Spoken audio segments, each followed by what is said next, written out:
Well, good afternoon. We're thrilled to be here, and I am super excited. You're going to meet two amazing women who have been helping people manage and grow and maximize their wealth for decades from very different perspectives. And if we're very lucky, we're going to get some really interesting back and forth between the two of them. So you have your bios, you know who we are. I'm going to give you 2 seconds on each of us, and then we're going to dive right in. So I'm Deborah Shear. I've spent my career, most of it in the private sector and healthcare. So if there's anybody out there who's interested in healthcare, please come find me during the cocktail hour. I then went and worked with the Secretary of the VA in Washington, D.C., building public-private partnerships under the Trump and Biden administration, and I'm now serving on boards. So Jill Schlesinger probably needs no introduction. You've probably seen her many, many times before as the Emmy Award and Gracie Award winning analyst on CBS, and Jill on The Money, an incredible podcast. And so we're thrilled to have her. And Dr. Victoria Vysotina, who immigrated to this country from the Ukraine, got a PhD at Emory, and then broke every glass ceiling there is to break in the world of managing money. Started at Merrill Lynch, at Morgan Stanley, and she now has her own firm. So when we were talking about this, Jill and Victoria and I, we said, what do we really want to do here? What we really want to do here is help you plan and manage your assets so that when there is an unexpected life event, you can focus on that. You can focus on your family, you can focus on your profession, you can focus on your emotions, but you won't have to worry about your assets. So that's our big picture today. Now, Jill, you have been advising women and men for many decades, but you talked about during COVID, the calls and the pleas and the emails for advice skyrocketed. Yeah, it was remarkable, and I think all of us remember in sort of the dark days, you had this collective experience of being stuck in your house and thinking, is this really what I want to do with the rest of my life, and how will I actually break through, because this is not actually what I would like. And I had multiple conversations with people, and my podcast went from a twice-a-week interview show to an every single day conversation with one of our listeners, just talking about the things they wanted to know. And I would say that many of the people who were calling in were just seeking permission to do something different. Hey, I want to start my own company. I'm sick of working for this place. Hey, you know what? I am just burnt. I am fried. I have been a nurse for 32 years. I can't do this anymore. I need a glide path to do something else. And those conversations helped me write a second book, which I swore I would never do. It's a horrible thing to write a book. It's really great if you do it. Good luck to you. But it's exhausting. And the book is called The Great Money Reset. It's called The Great Money Reset. Change your work, change your wealth, change your life. And essentially, it was a way to give people guardrails to make big decisions in their lives without blowing up their money. And so I encourage everybody to have sort of a plan B reset that they have operational. They don't have to put it into play, but many of us have been working for large companies for a long time. You never know when you are merged, downsized, or you're just fried. So I love what I do. I love talking to women and men. Paul, thanks for being here. And I am delighted to be part of this, and I always feel less than when I have an amazing person sitting to my left who is, just from that 2-sentence bio, is inspiring. So, Thank so you, happy Jill. to be here.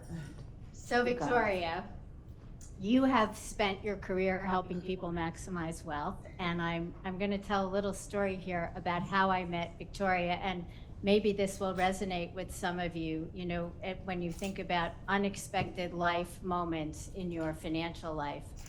My father passed away now 11 years ago, and I was left as the person responsible for taking care of my mother's assets and also managing college funds for all of the grandchildren. And although I had an MBA in finance, I spent no time in the investment world. I didn't know where to begin. And so I went to the places one typically goes to. I went to banks. I said, tell me what I should do. Tell me what you would do if you had responsibility for these funds. And almost every conversation, I felt like I was being slotted into some formula. You know, what's your risk tolerance? And then we'll put you, you know, X amount in category A, B, C, and D. And I said, well, how am I going to generate alpha for these grandchildren to be able to afford college if you're just putting me into a fund? So I got very discouraged. And one day somebody invited me to a conference. And there, as I listened to Victoria talk on the stage about here's how you get alpha, and here's a contrarian investment recommendation that I'm pursuing right now as I manage hundreds of millions of dollars for these large foundations. And I thought, that's what I want, but I don't have hundreds of millions of dollars. So I sent Victoria a note and I said, would you be willing to meet with me over a cup of coffee? I need to learn more about how to move in that direction from somebody like you. And she graciously agreed. And so here we are years later. Okay, so Victoria, if the 60-40 rule doesn't work anymore, and if the putting people in buckets, which was what I was told to do, doesn't work anymore, what works now? What is the path that all of us should be following who want to build wealth, maximize wealth over time? So I would say thank you so much. Can you hear me well? Yes. So one thing that Jill has done is to listen to her audience and kind of understanding where they're coming from. So very boring, but very important, right? Instead of telling you the formula, you have to listen to the client. I happen to be very fortunate working with people who either sell the companies or they go through the transition, sometimes happy one, sometimes less happy one. And then before you even tell them what to do, you need to listen and understand what are their liquidity needs, what are their plans, do they want to fund their company, do they actually want to hold what they have. And you know, working right now with VC entrepreneurs who hold 99% of their wealth in their stocks because they missed the stock market, right? They're still in large need of having an advice on remaining cash, as an example. So first you have to understand where the family is, right? Let's put that aside. From there, everybody talks about the very strategic, very large asset allocation. I was at Rockefeller Foundation. I know exactly how to do the institutional framework.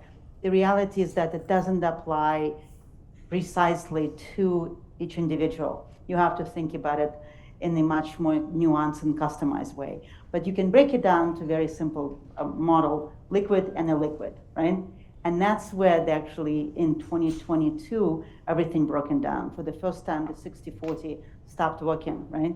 Now, so because the fixed income went down and the equity went down. And so when you ask how our lives are affected by what we live through, so I was very fortunate to start on Wall Street in '96. So I lived through Asian crisis, Russian crisis, tech crisis, right, debt crisis, 2008 crisis. And so I realized that the best way to make money is actually protect on the downside, right? Mm-hmm. Every idea that brought to me, and that, you know, and I would never forget that, and I know you would be experiencing that as well in your life. The very first idea that people bring to you when you start investing, sounds amazing, this person is brilliant.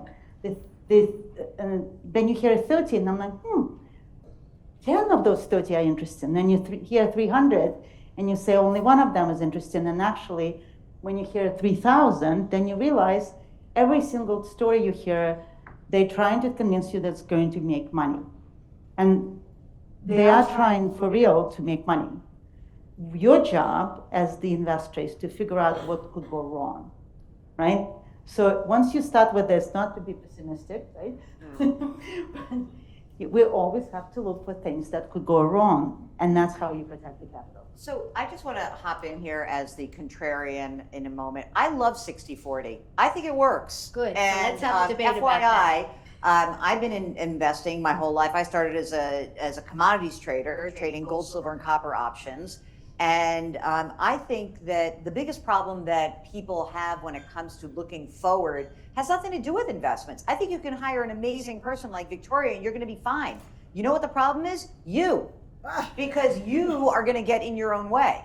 So I think that, like, if you really want to own your financial future, you can hire an expert, you can buy index funds. But the biggest problems that occur, and I bet you would agree with this, are not things around your investments. It's because you've done something dopey, like sign something that you didn't know you were signing, or you bought an insurance policy. Oh, I thought that was great. It was my cousin, he sold it to me. And I think that the curiosity that you bring to your work, if you brought it to your personal financial life, you would find that there's actually a pathway. You can hire amazing people, you can do it yourself. But the big issue is, how are you gonna not shoot yourself in the foot? And that, to me, if you can avoid that, you're gonna be ahead of the game. It's not that hard. Like, this is not mysterious, actually. It's a very simple equation. What am I trying to do? I think half the time people don't know what they're trying to do. So if you can just get to that point, hey, you know what I wanna do? I wanna try to like accumulate some wealth, educate some kids, Yes. retire when I wanna retire, and like put that down on paper. Because without that, all the investing in the world is not going to help you. You're going to screw yourself simply by not having a plan. So let's see, how many Okay, people, I really yes. like that, but Wait, I'm gonna be comparing, and this is wait, what- can we just, I want to stop for 1 minute. This is important How because many that- people in the room manage their own money or money for family members? Great. How many of you have a plan? Okay, There you go. they're pretty good. Okay, Victoria, you get So the in the rebuttal. curve of wealth, a lot of people are stuck at 60-40, right? What is 60-40? I'm sorry. Okay, So it's six, a- go on. 40%, 30-70, depends on the age. Certain percent of the Mixture of portfolio is bonds fixed and income. stocks. Right, what's certain risky, what's not Right. risky. So, and then the problem is everybody hugs the benchmark, I call it that way. So fixed income is always the same with some nuances. Equity is always the same with some nuances. It's very hard for people who are advisors to be really differentiating once they are managing that liquid book, right? But for smaller families, that's the only thing they can do. That's when they differentiate on, I trust you, I know where your kids go to school, I can help you on everything else. When you go up the curve, and I was working at Rockefeller Foundation in 2008, when you don't change the formula and you stay in the same asset classes, except 09 saved us, we went below generation neutrality. So something that David Rockefeller funded 150 years ago would have gone out of business. We would have depleted the principal because we lost too much money.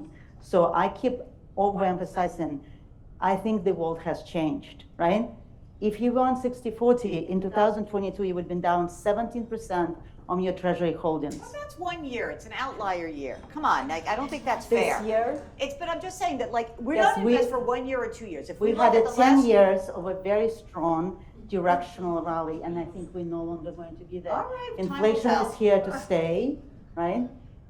The way our central bank and Fed behave, our curve is inverted, and people and pension plans are underfunded because they're staying in the fixed income. If you are in the retail space, you kind of stuck, you have nothing else you can do. If you're a bigger family or endowment and foundation, you have opportunity to take advantage of certain strategic, significant moves, right? Those are, except for the area where we sit today, commercial real estate is going through the significant, fundamental, critical change, right? There are gonna be a lot of zeros, and if you're on the right side of the trade, you can actually make a lot of money as a family, right? So you're right, in that spectrum, we have to admit that for humble us, we have to be in 60-40. And if you're lucky enough to have a patient capital, you have an opportunity in the current market environment to outperform significantly the traditional. You know what? I got to tell you, I must be a big schnook because I don't think that most people actually want to outperform, but they want to reach their goals. So, I mean, I think you have to know yourself. I think that you're right. If I had $100 million, which I don't, because I probably wouldn't be here if I had $100 million, I'd be doing something else. But maybe I'd care more about it. But I don't know. I talk to people all the time, and I talk to really rich people and middle of the road people and people who don't have that much money. And when you boil it down to like the emotional wellness around your financial life, it's like I need to get where I want to go and feel in control. That's what I think is like the driving factor that I hear about. And you probably work with a lot richer people than I know, and I get that. But I feel like for so many of us, instead of thinking about the world of like outperformance and doing this, like get your plan in action, operate your plan, and enjoy your life. Like, stop. I don't know that there maybe there's a ton of people who want to just pile up their wealth for their future generations. You might be part of that. Well, no, but I think I think you're making a good point. But I also think if we remember, just because I lived it, the prior 10 years, college tuition and college expenses were growing at a faster rate than any part of the market. Right. And so I was feeling this tremendous responsibility to outperform at least that, so that the gap between, you know, what the grandchildren had and what college cost didn't grow so much further, right? like, So yes, in that particular case, I felt a tremendous responsibility to try to find a path to outperform. Well, I mean, I would think of that if I were like looking at that, I would say, well, yes, you're trying to outperform, but maybe the very best idea in the world would have been like, put a ton of money into a 529 plan where it's tax efficient, and I have Uncle Sam help me pay the freight for college. Yes, for right? sure you have to do that, but I don't know that that gets you there. Is that a more elegant solution than trying to beat the market? It is more You do both. elegant. You do both. Yes. You do both, and you're not beating the market in that liquid piece. You try to find for the people who have patience and the patient capital, and you see that endowments, foundations, pension plans, and sovereign wealth funds, and large families, you get overpaid for that time when your capital gets deployed. It's just simple. You have to get paid for everything you do. You're talented, you have to get paid your salary, your options, your equity in your business, right? The same way, if you deploy into something that is locked up for 3, 5, 10 years, you have to get overpaid for that. Right. Just that alone allows you to outperform the traditional market. That's just purely formula. Now, just to change it a little bit, and talk about living a life and doing something besides investment, right? I'm a PhD in mathematics, so I'm very obsessed about STEM and so on. So if you have little children, I'm on the advisory board of Museum Mathematics, right? Please go. Please go. Please get the kids to touch the map. Where is it? It's on 26th and 5th. Touch the map. I would tell you one little secret, right? All of us advisors in finance, we made up all the stories, 60-40, right? Correlation, covariance, convexity. We're only doing it so we can actually have a job. Because deep down, you can take the math book, right? You can figure it out. It's not that complicated, to your point, right? But if you don't have time and you wanted to go and have somebody who really obsessively thinking about it 24/7, you can work with your advisors. But remember that it is deep down not that complicated, and we sitting here have to be able to explain to you what we do, how we do it, how we're trying to protect it on the downside, I think so that's that you have fun. but that is so spot on because, listen, I had a tiny advisory firm for 15 years, and I remember there was this like incredibly bright dude, scientist, who said to me, "I know the math behind this better than you do." I said, "I know, but you're a psycho, and you will blow yourself up every single time we go to a market top." Because I too have lived through. So my first year on Wall Street was 1987. So I lived through a market crash, and I saw gold go a limit up and limit down in 2 days. And so every time you go through that, you know, my dad was a trader, and he used to say the beautiful thing about becoming a seasoned investor, it's like becoming a seasoned piece of meat. They whack the shit out of you, and you're like, oh, that's what it feels like. And that's what happens. But that's why if you hire somebody who's smart and has the math down and can explain it to you, then you're not going to let your emotions override it. Because listen, we all know people who are very smart people who worked at Lehman Brothers up to the bitter end, and they rode their stock from 100 to 0. Yes. And that emotional pull is something that is crazy. It's so striking. It's fascinating to watch. It was why actually starting my career on the trading floor was amazing, because I was with these math heads who were knuckleheads, but you could see them implode right in front of you. You could literally see them have this complete emotional reaction to making or losing money. We're human beings. We have fear, we have greed. Those are your two operational feelings around money. and they can really derail you. That's why you should hire. So, ladies and gentlemen, make a plan, ask questions, learn math, go visit the museum, and Watch CBS. watch CBS. Oh, and Go very- on Jill's and very podcast. important, you said something very important. Be careful and know what your spending pattern is. Oh, yeah. Plan very carefully, right?